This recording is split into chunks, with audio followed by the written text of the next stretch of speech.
Hello, Julie. How are you? Oh, I'm very good, thank you.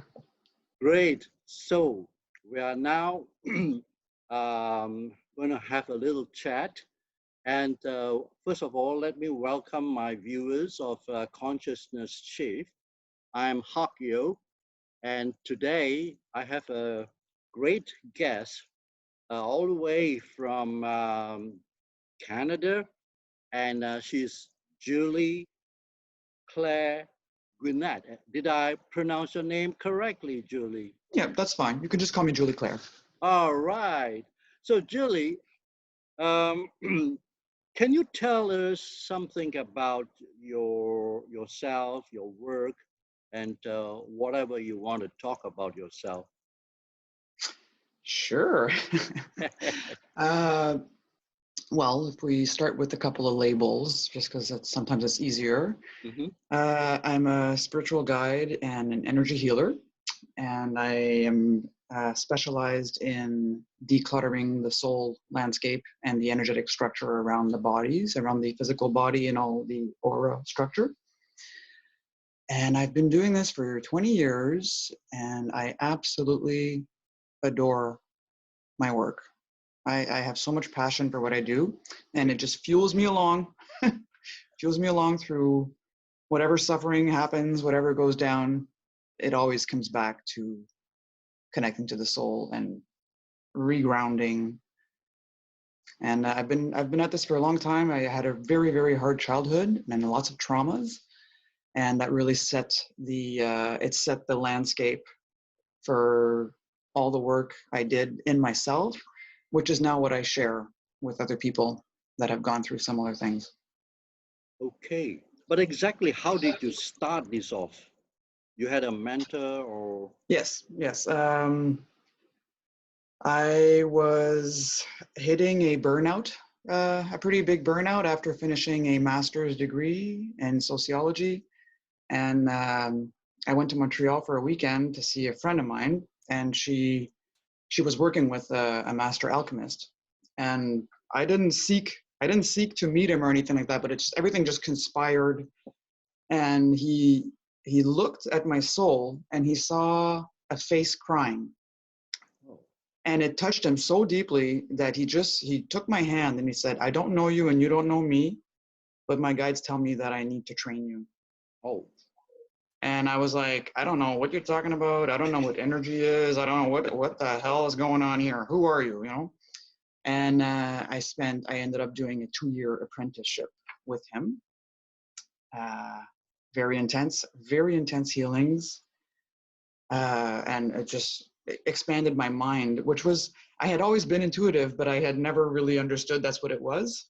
Like, I just thought I was really smart or something, you know? It's like, no, you're just getting it from source. But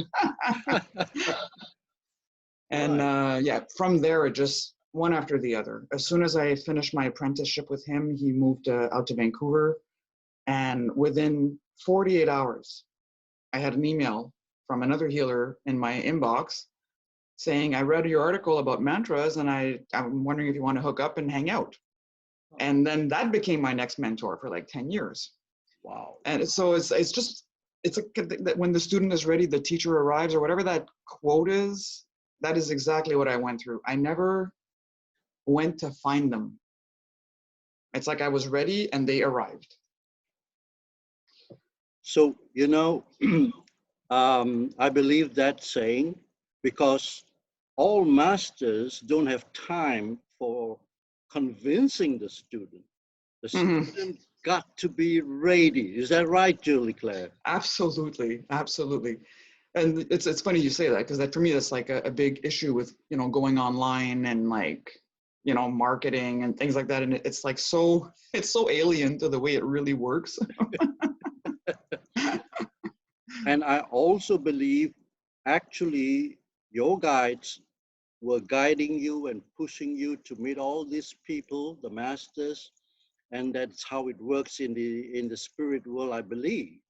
Yes, right. And we come in with a mission, right? And Yep. it's like it was kind of like predetermined. That was the time. That was the moment where it was supposed to start. because we kind of need to go through the human part of our incarnation, where we just kind of like develop an ego and get our little childhood wounds, and and try to go about being in the world through mental domination and things like that. And eventually it's kind of like, okay, now it's time to wake up and start doing the real work, so but some of us never get there. Some of us just kind of stay in the mind place. And that's a pity. And so that's a fantastic introduction, and it also confirms my theory about the student have to be ready first. Absolutely. Yeah. And in healing work, Julie, to give the audience some kind of an idea of how you do it, can you give us some examples maybe? Yeah, I would say that the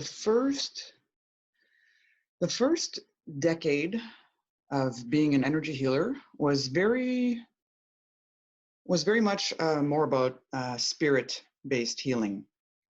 And the last decade, what's unfolded more and more is heart-centered healing. So I now get to have both pillars, because like it tends to be one or the other. And so just like I have a really strong intellect, I have a really strong intuition. Not normally it's one or the other too. Like it doesn't tend to. So I don't know. It seems to stabilize like that. So for the first decade of working as an energy healer, it was much more. I was healing the higher mind of the person by doing inner journeys, and it was kind of like more high mind based and not very much in the body. I wasn't very much in my body either. So, and at a certain point, I can float really high up there, and then I forget, oh yeah, I have a body. But then I went through about a 4-year apprenticeship with ayahuasca shamans. Mm-hmm. And they brought me into my body. Oh my God. And really centered me in my heart. And so throughout the last decade, the healing has become more and more, I feel what's going on in the other person. So like I have the mirror of what's going on in them on top of the claircognizance coming in that allows me to not hear their thoughts, but like be aware of what's going on in them. So with the mix of both, it's much more powerful. Indeed, that's fantastic. Wow.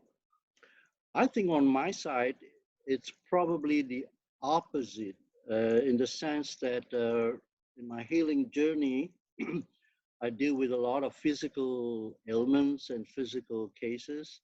But now I have voyaged into the other aspects, the emotional, and then the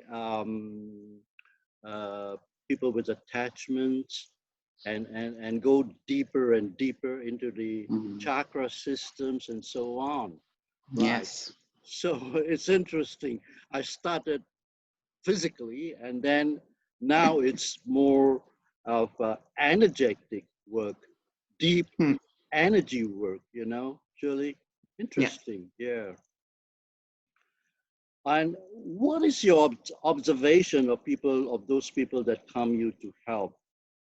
Any kind of comments there? Yeah, well, it's what's interesting is that we tend to attract clients that help us see what we still need to work on. And this is a recurring pattern. Universe is very intelligent. It's kind of like, oh, look, that. Oh.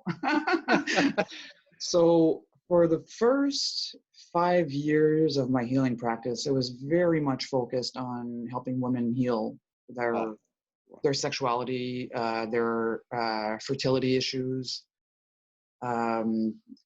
just beginnings of cancer within the uterus or the ovaries, things like that.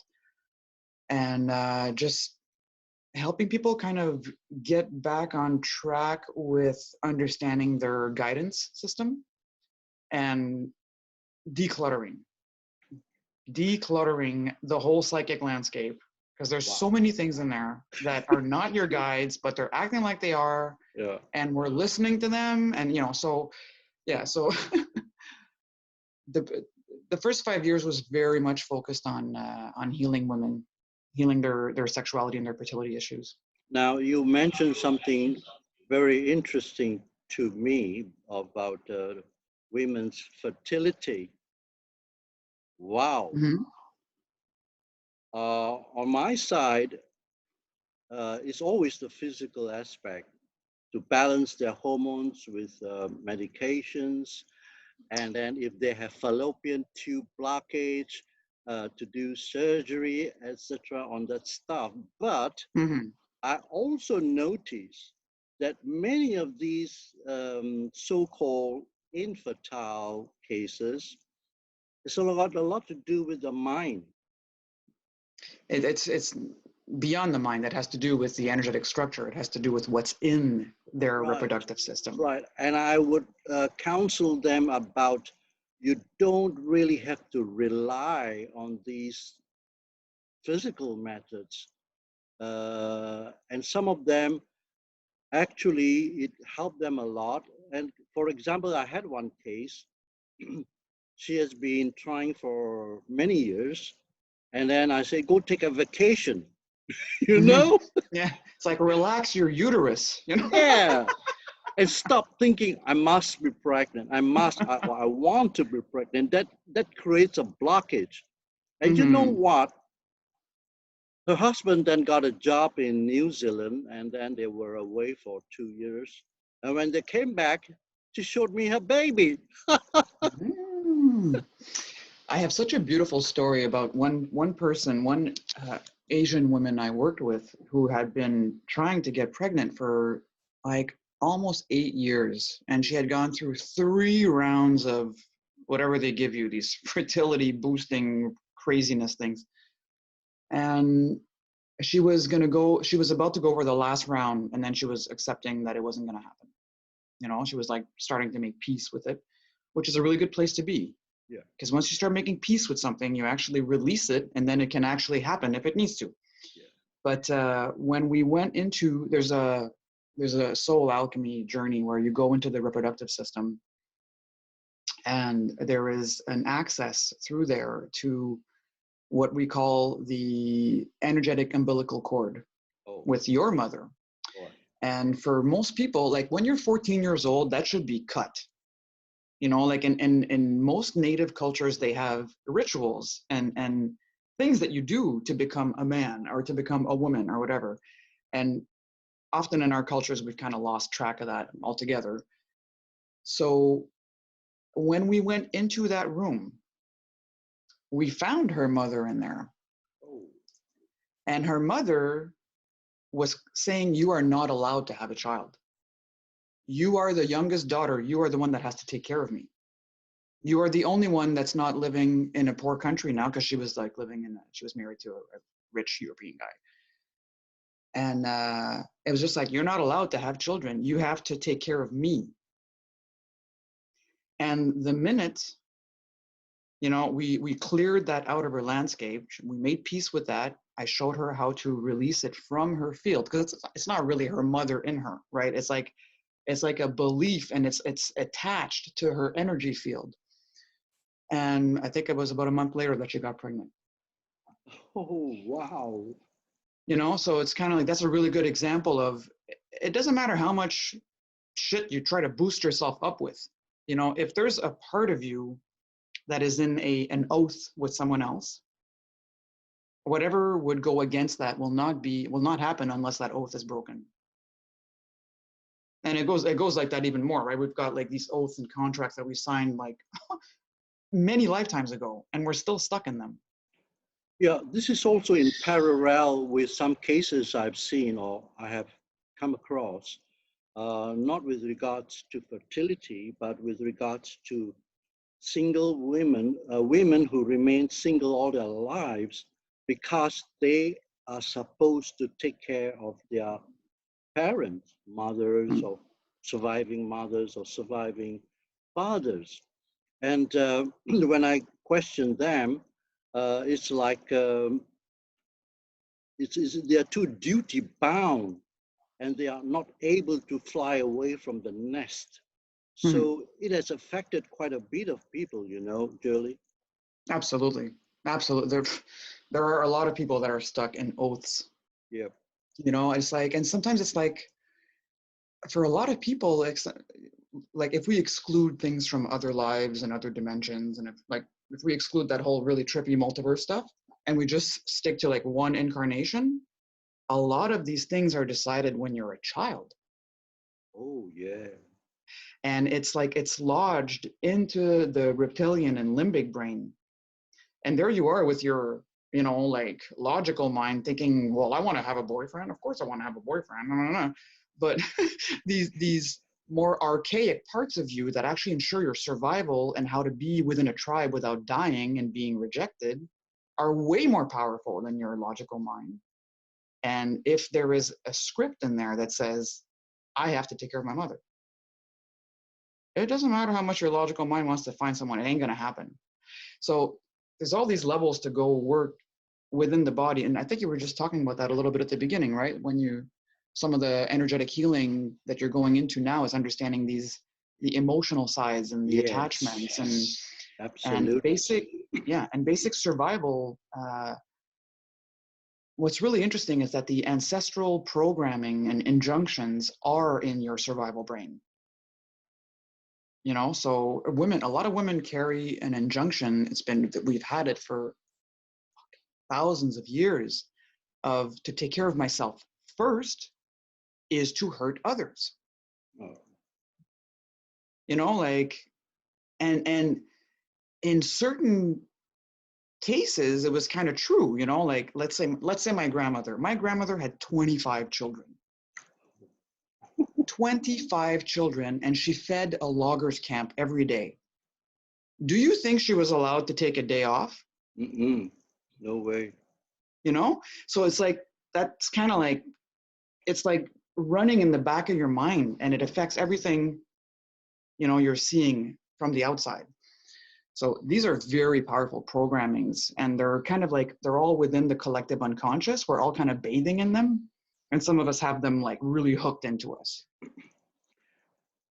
Yeah, I think the word programming is very appropriate, and very few people understand what programming is, or being programmed by the media, by the family members, you know, by their religion and so on, you see. So actually, what a coincidence, because I just wrote a short article in my personal Facebook page on emphasizing that even so-called people who are healthy, they also need healing, Julie. Deep inside, there's so many issues, you know. So it is not only people with a physical disease, but those who feel that they are healthy and, you know, nothing's going on, but they also require healing. Absolutely. I'm just switching rooms, sorry, because people just arrived in the living room. Hey, switcheroony, let's go. You know what? To be honest, I have never met anyone that doesn't need healing. Yeah. Let's put it like that, you know? We all need it. We're especially old souls. We've been around for so long. We've accumulated so many things, you know, and there's nothing like doing the work to actually start decluttering all the energetic structure around you, because we carry a bunch of stuff in there, and we think, you know, most people that are like, oh, I'm fine, I'm fine, you know, a lot of them are kind of surface living. Yeah. Right. Yeah. And for many people, it's like, I don't want to go in there. I'm fine. My life is hunky-dory, and I don't, you know what I mean? Like, so, and then we come back to what we were saying in the beginning about the student needs to be ready. Yes. Well, talking about old souls, Julie, I believe I'm one and I need some healing. How about a demo? Sure. Oh, this is Set exciting. myself up. Okay.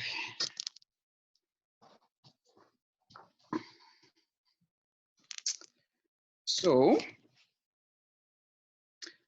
is there something in your life right now that you're aware of that's kind of annoying you a little bit?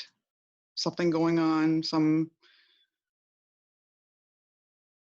issue you want some resolve around, or that you're noticing something, that a pattern that shows up on a regular basis in the way you think? Well, there's one fear I'm having is Okay. I had been involved in a motor vehicle accident about 4 years ago. Okay. And after that, a couple of minor ones, all right? But the major motor vehicle accident I had was a terrible experience. You know what? Okay, I'll relate this story to you to have a background. I was Hmm? driving, very happy. I was even singing, which I rarely do in the car. And all of a sudden, I had a conversation with somebody. And that someone asked me, "Are you afraid of death?" I said, "No." I said, "No, I'm not afraid." And the next moment, I had a head-on collision with a drunk driver, head-on, and our cars just flew apart from the impact. The other person had to be admitted, and I was dazed and semi-trapped in the car because I couldn't open my driver's door. It was jammed, Hmm. and then a Yeah. crowd came and forced it open, took me out, and all I had was just a swollen wrist. But I got admitted for a day just for observation and a whiplash injury. And then when I come to think about it, wow, that guy up there is testing me. You know, when I said I'm not afraid. But anyways, I ever since that day, um, a little bit more couple of minor accidents happened. So this is the fear I have in me. And right now, Julie, you know what? I'm driving a truck. You're like, Yeah. you try ramming into me. I'm driving a truck. So don't mess around with me. A truck or a tank? A truck. Haven't got a tank yet. I wish I have one. Not yet. Not yet. Not yet. Okay, so just think about that. What's the fear that you're going to get hit again? Yep. Okay, so think about that fear. Like, how do I know I'm not going to get hit again? Like, oh my God, is it over? Is it still going to happen? And I want you to drop into your body and tell me where that is in your body.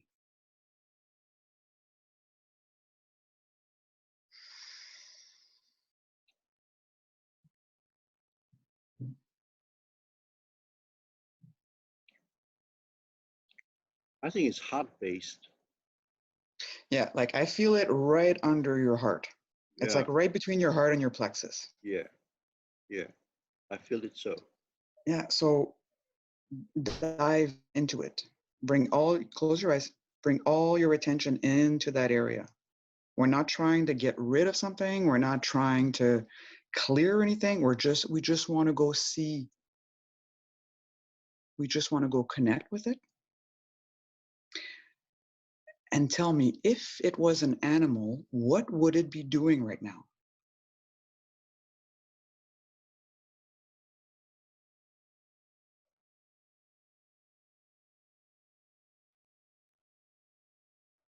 Hunting. Yeah? And does it seem to be in distress?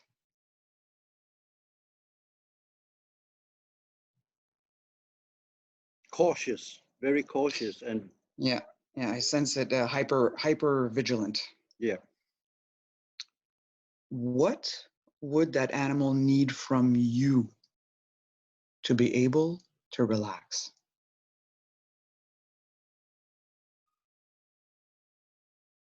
Oh, you're doing great. I can feel it.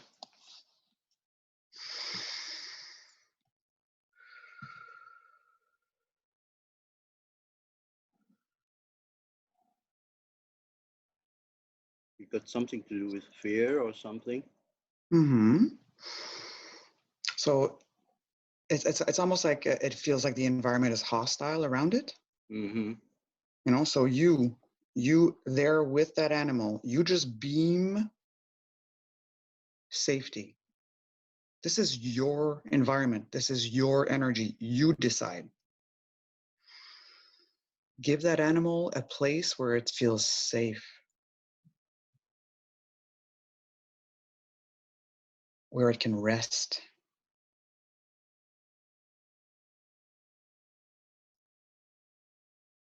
Wow. You know what? That animal appeared to be a wolf, and now it's sitting down and wagging its tail. Excellent. Good. So we're yes. Okay, now rethink about I'm afraid of getting hit by a car.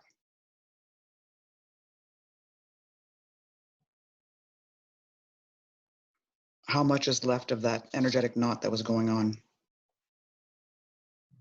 You know what? I have no more anxiety about that. It's gone. Peaceful, calm. All right, so now let's ground that. Let's ground that work we just did. Just follow my instructions. I want you to breathe into your sacral chakra. When you inhale, you breathe into your sacral chakra. You exhale out of the bridge of your nose, right between your eyes. Again, inhale into the sacral chakra. Exhale out of the bridge of your nose. Inhale all the way into your feet. Exhale all the way up to your crown. Once more. Inhale into your feet. Exhale into your crown. Inhale, bring yourself all the way into the core of the earth. Exhale, bring all that grounding energy through your body, out of your crown, all the way up to the heart of the galaxy. Just do that a couple of times. We're building the momentum.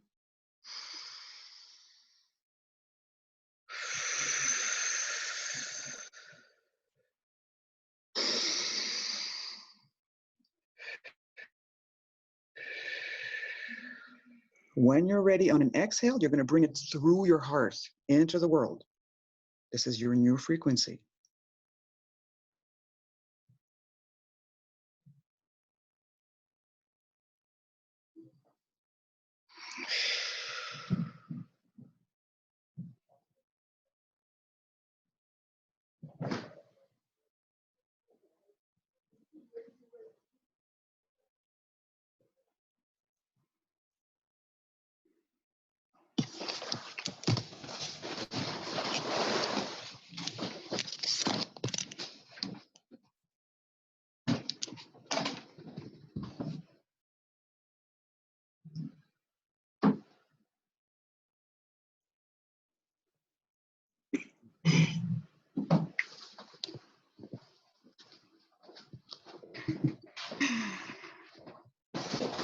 That wolf is very happy.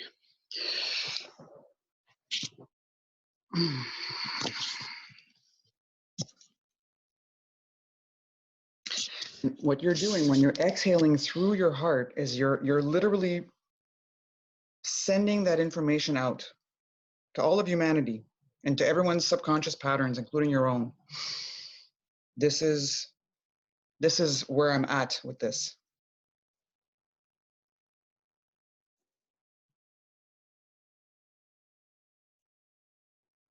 And I can really feel your heart space opening, like. Yeah. Feel it too. And while you're at it, offer it to all of your body. You know, you feel your heart a lot right now. So when you inhale, you concentrate that feeling in your heart. And when you exhale, it's like the rays of a sun. You send it 365 degrees all around you, all through your body, all through your energy bodies, all the way to the outskirt, the membrane of your aura.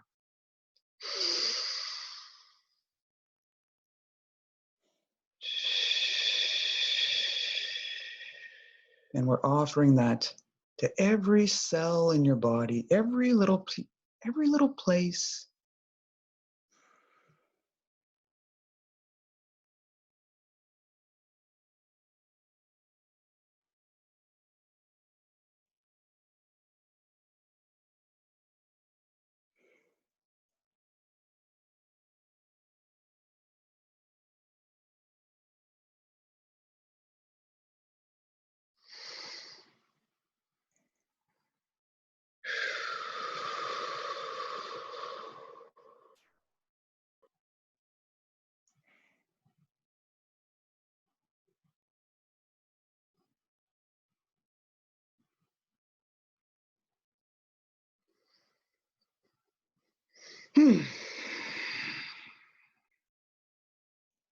Good job.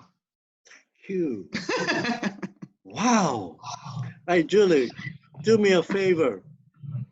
Make sure you give me your links and I put it down below. Yeah. All right. Yeah, I'm starting up a mentorship program that's year long, and we meet twice a month, and that's what we do. Wow. That's what we do. And whoever's willing to come onto what I call the love seat, because I'm not going to call it a hot seat, because first of all, it's not coaching, it's healing, and the love seat is what we're really doing, right? So whenever someone's willing to come into the love seat, I'll do a healing session on them, and it always benefits the entire group. Fantastic. Yeah. So now this is the work you do, and I wish you all the very best with God's blessings as well. And you're helping a lot of people, Julie. You are. And today I'm one of those who benefited from your work, and I feel, wow. In many ways, this is kind of the part of really when we're doing that, what the reason we ask for an animal is because it allows us to connect with the limbic and the survival brain, the limbic and the reptilian brains, you know, and we're doing work there. And the more we I don't want to say clean because it's not dirty, it's just programs. The more we deprogram these parts of our brain, the more we can start accessing the higher dimensions of our mind, where a lot of the much deeper work happens, which I mostly only do one-on-one with private clients. But that level of work is the level of work that is excessively transformative and almost kind of freaky. You know, you wake up one morning and it's like, okay, I'm not sure I'm in the same reality anymore. And people are acting the same way, and like things have changed, and you know. So, but this is the core foundation work. And for me, I went about it opposite, right? I was telling you at the beginning, like with my first master alchemist trainer, teacher, mentor, whatever, it was all about the high mind. It's like I completely decluttered the higher mind, and then I started going into the body and doing all these deeper levels of work. But I think I don't think everyone can do it like that. You know, not everyone has that kind of ridiculously expanded mind, because that's where I would go hide from trauma in my body. Right. So I had a very highly developed higher mind. But generally speaking, we start with the body, right? Yeah. We clear the things out of the body. Right. And then we kind of like body, you know, heart, soul, spirit, you know. Well, this session has been absolutely fantastic. And I'm amazed. I'm really amazed myself. And thank you very much, Julie. Do you have any more advice for many of our viewers? Well, let's see, like what we just did together You know, you don't need to have a healer with you to do it, Yeah. right? This is about learning. I'm very much about teaching tools, and then you go on your own and do it. You know, I want to teach you how to fish. I don't want to get fish for you, you know? So that's called energetic discernment, right? Wow. There's Wow. a thought bothering you. Where is it in your body? Get out of your head. Where is it in your body? And then you bring all your consciousness and your loving presence there. And, you know, you can kind of question it. Is it a color? Is it an animal? What is it doing? There's many ways of going about it, but everyone can do this. And my highest wish is that we are all standing on our own 2 feet energetically, and we all become our own healers. And I'm willing to work for that. I'm fully devoted to that. And yeah, it's so important to me. And that's what my whole mentorship program is about helping people really become independent energetically. So if anybody feels interested in doing something like that, that program is opening up in, it starts on March 11th officially. And for the next 3 weeks, I'm in an interview process. So my website is called joyfulsoulexpansion.com. And if you want to go on there, there isn't much on there right now because my local practice is all in French. So right now I'm kind of expanding into the more English market. And there's a form to fill out. And from there, I get on a Zoom call with you and we talk for a good 45 minutes and I do a little bit of what we just did together to make sure that our energies blend well and that you're ready for this level of work. And the call is 100% free. It's just 45 minutes with me. We hang out, we do some energy work, and we kind of assess, is that a good fit? So, and I'm super happy. I'm doing this. I've been wanting to do this for many years. Fantastic, Julie. So I understand you have a lot of French-speaking people. So can you give a little bit of a message in to your French clients and friends so that this message really goes out? Sure. What can I say? Rien n'est plus important en ce moment que l'ouverture de ton cœur conscient. N'aie pas peur d'y aller, car tu y trouveras tout ce que tu es.